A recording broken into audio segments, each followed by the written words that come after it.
As we reviewed in the Do Now, resources are a virtual filing cabinet where you can store files and materials online for your personal access, and then you can use these resources to add them to a course. We're going to spend some time in the course of this training practicing those activities and pulling materials over. So some things that you should be familiar with in Schoology is that you have access to resources, and it can be your personal resources. And this is where you want to create a collection box for every subject that you teach.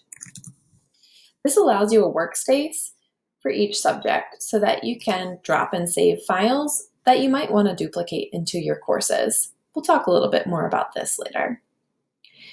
From this space, you can also create these collections that you can share with another colleague. So this might be an opportunity to work with your grade level team members and share and work on the same materials. You also have access to group resources. We're going to use this quite a bit in this training, as this is where you're going to find your curriculum groups and be able to really easily pull these items into your courses. And as I mentioned, the public groups, they also have public resources that you can borrow items from other teachers. We also have resource apps that essentially you can connect your virtual filing cabinet in Schoology with your other virtual filing cabinets that are cloud-based, like Google Drive, OneDrive, and Dropbox. You should have completed this connection point with your Google Drive in getting started. And there's a link later down this page if you need to continue this process.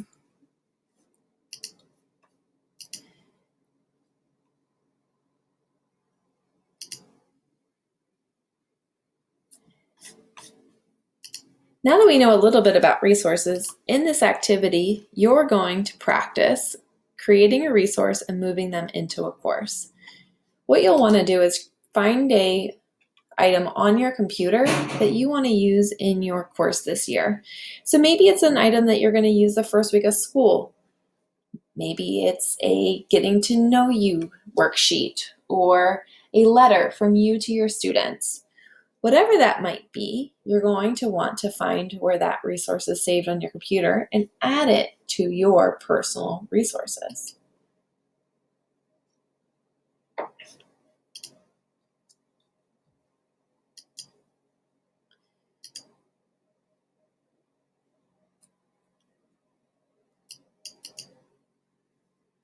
Maybe I want to attach the student handbook.